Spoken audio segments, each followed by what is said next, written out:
Olá, boa tarde a você que nos acompanha aqui pelo Notícias Agrícolas. Está na hora de analisar o que acontece em Chicago. Afinal de contas, a gente está encerrando a semana, uma semana que dá para dizer negativa para os preços. Na semana passada a gente até viu a evolução das cotações, as cotações buscando um novo patamar de preços lá em Chicago, mas essa semana, aos pouquinhos, os preços cederam. E a gente, será que já pode entender isso como uma tendência para Chicago? Será que tem algum fundamento que está pressionando essas cotações? Hoje, por exemplo, a queda variou aí de 4 até 7 pontos nos principais vencimentos. A gente convidou o Vitor Belasco, lá da Informa Economics FNP, para nos ajudar nessa análise. Seja bem-vindo, meu caro. Obrigado pela participação conosco aqui no Notícias Agrícolas. O que deixou Chicago mais pessimista essa semana na sua avaliação, Vitor? Boa tarde, Ale. Boa tarde, essa audiência. Prazer falar com vocês de novo. Então, o que vem reduzindo, que aumentando a pressão sobre os preços de Chicago é a perspectiva aí de que o SDA ele eleve a área de plantio estimada para a safra aí 2020-2021 no seu próximo relatório de estoques trimestrais e intenção de plantio, né? O mercado vem aí estimando em média aí um aumento de 500 mil hectares na área de plantio, e isso vem fazendo com que os fundos antecipem posições aí em relação aos resultados desse relatório, né?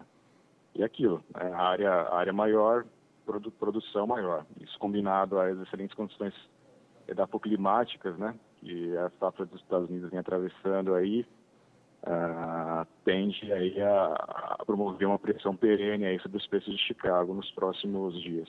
Tem consultoria falando, inclusive, de aumento de até 800 mil hectares, né, Vitor? A IHS Markit está estimando aí uma área de cultivo de 34,6 milhões de hectares, e uma produção aí superior a 117 milhões de toneladas, né, que seria quase 20 milhões de toneladas a mais do que no ano passado. Então, esses números aí pairam sobre Chicago e tendem a criar um ambiente baixista aí, pelo menos até a produção dos Estados Unidos se consolidar, né, até as lavouras chegarem às últimas fases fenológicas aí do ciclo reprodutivo. E 117 milhões, se eu não me engano, são quase 5 milhões a mais do que o projetado pelo USDA, né? O último relatório. Exatamente. Nosso time nos Estados Unidos realizou recentemente o próprio survey e verificou essa tendência aí de que o SDA convirja aí para os nossos números e suba, né, a estimativa para a área de plantio. Muito bem. Agora, a área de plantio, você falou do relatório de estoque também. O relatório de estoque tem peso também nessa mudança de humor lá em Chicago ou está mais ou menos dentro da expectativa, Vitor? Ele também tem um viés altista, sobretudo se você lançar a interpretação de que eles devem ter o segundo maior resultado da história, né?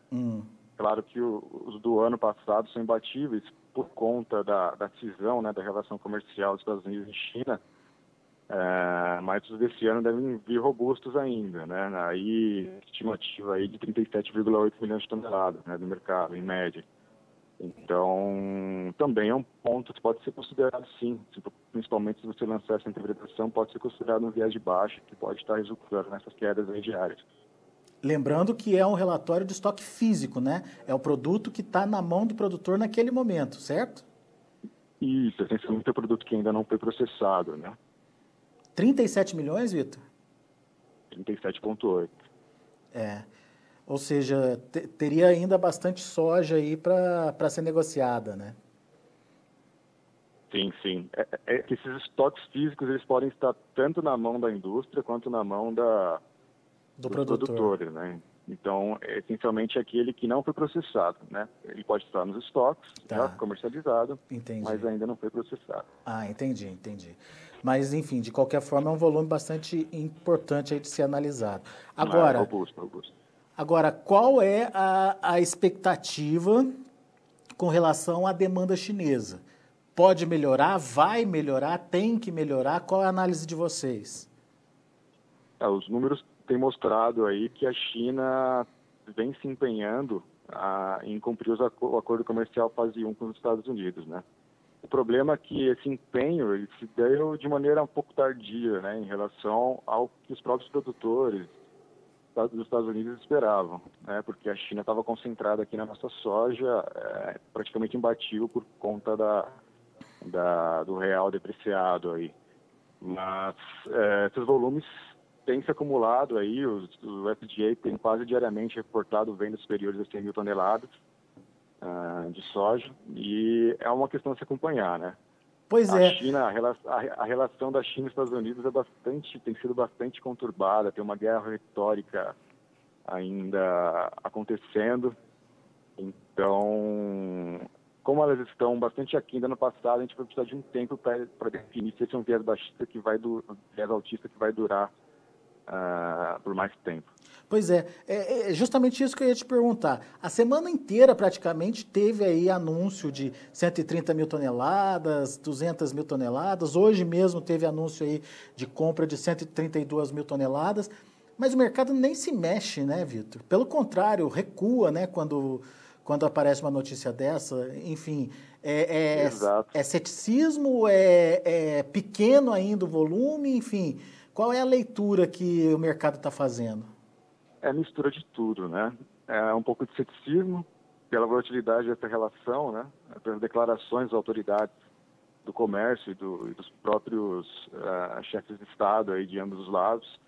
E também, se você for observar o acumulado, né? As vendas externas acumuladas dos Estados Unidos para a China, aí estão totalizando um pouquinho mais de 15 milhões de toneladas e ainda é cerca de metade, um pouquinho mais que a metade do que costumava ser o total dessa corrente comercial quando os dois países tinham uma relação estável, né? Isso para 19 e 20. E para as vendas antecipadas também, os números não são muito impressionantes também. Os Estados Unidos comercializou antecipadamente aí com o mercado externo cerca de 6 milhões de toneladas, metade disso para a China. Mas a China já chegou a comprar mais volumes antecipados dos Estados Unidos historicamente.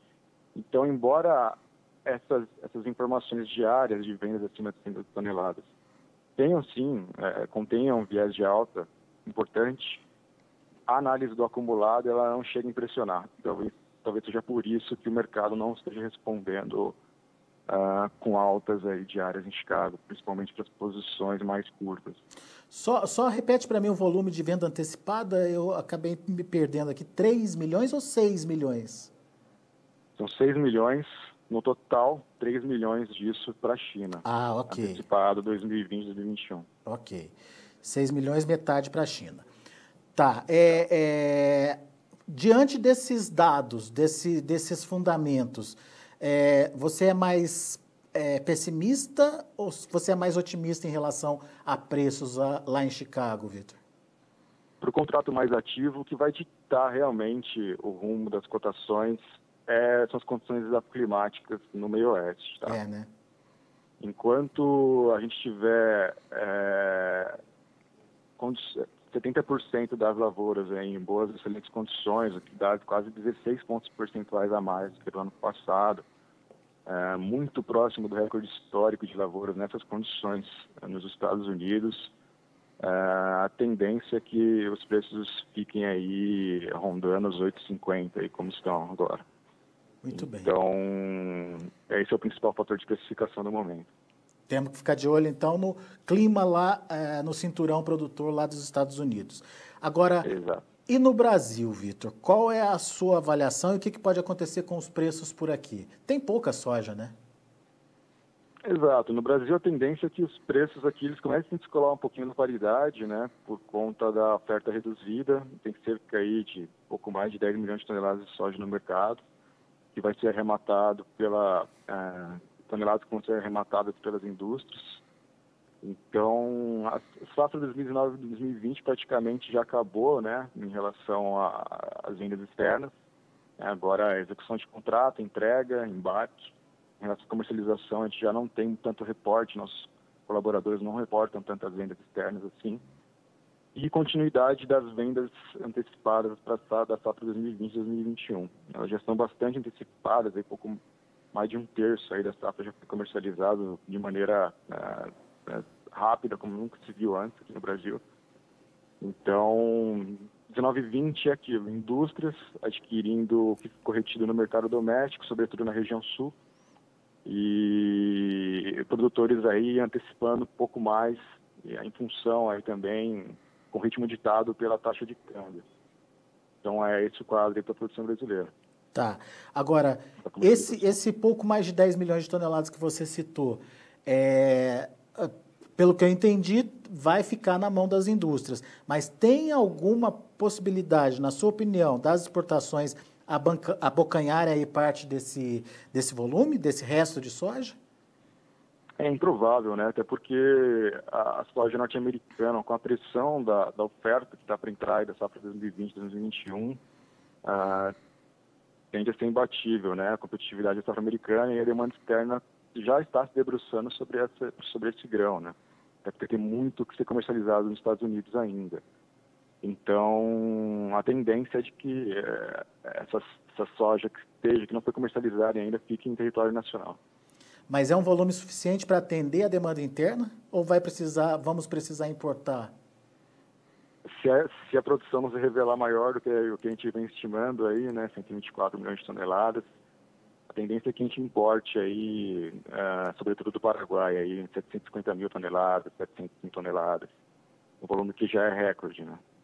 Quantas toneladas? 700? 750. 750? Isso. É um volume importante, levando-se em consideração que o ano passado nós importamos o quê, Vitor? 150 no máximo? Isso foi só registrado na CSEX, né? Né? Ou seja, teríamos aí uma necessidade além das 10 milhões de toneladas disponíveis. Isso, exatamente, por conta do avassalador desempenho aí das vendas externas, né?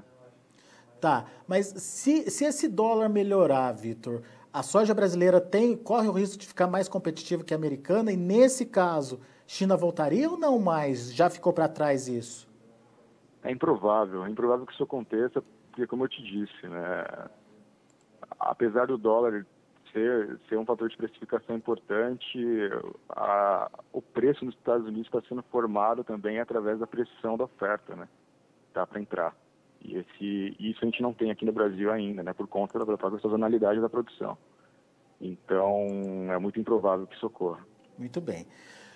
Ok, meu caro Vitor Belasco, obrigado, viu, pela sua participação aqui com a gente no Notícias Agrícolas, obrigado pela análise e volte sempre, Vitor. Prazer, Alê. Prazer falar contigo. Valeu. Um abraço para você, Vitor. Tá aí. Vitor Belasco, Informa Economics FNP, trazendo as informações do mercado. Portanto, o Vitor considera que o que vem pesando mais no mercado nesse momento é a expectativa em relação aos relatórios que estão para ser divulgados no final do mês. Relatório de estoque. Segundo o Vitor, pode trazer um estoque aí de quase 38 milhões de toneladas, que seria o segundo maior da história, perdendo só para o do ano passado. E um aumento de área de soja de 500 até 800 mil hectares, o que no teto máximo aí de aumento de área poderia significar uma adição de quase 5 milhões de toneladas de soja em relação ao que vem sendo projetado aí pelo USA nos seus últimos relatórios. Isso, então, está tendo um peso importante no mercado nesse momento, visto que as condições climáticas lá nos Estados Unidos estão dando condição para que essa meta, né, esse acréscimo realmente se consolide. Mas a gente precisa da confirmação efetiva da área plantada realmente maior lá nos Estados Unidos para poder ajustar melhor essas contas. Desculpe. Vamos aos preços, vamos ver como estão encerrando as cotações lá na Bolsa de Chicago. Você acompanha comigo na tela. Soja para julho caindo 4 pontos mais 25 a 8 dólares e 65 centes por bushel. Para agosto, 8,60, perdendo 6,5. Para setembro, 8,57, 6,5 de queda. E o novembro, 8,61, 8 dólares e 61 centes por bushel, 7 pontos de baixa. Para o milho, para julho, 3 dólares e 17 centes por bushel, queda de 0,25. Para setembro, 3,19, 1,25 de baixa. Para dezembro, 3,25, queda de 2 pontos mais 75. E março de 21, 3 dólares e 36 centes por bushel, 2,75 de queda. E para finalizar o trigo, julho 4,74, perdendo 12 pontos, caindo bem o julho, quase 13. Setembro 4,75, também perdendo 12 pontos e meio. Dezembro 4,84, 11,25 de queda. E o março de 21, 4 dólares e 92 centes por bushel, recuo de 10 pontos e meio. São os números de hoje do mercado de grãos lá na Bolsa de Chicago. A gente fica por aqui e agradeço a sua atenção e audiência.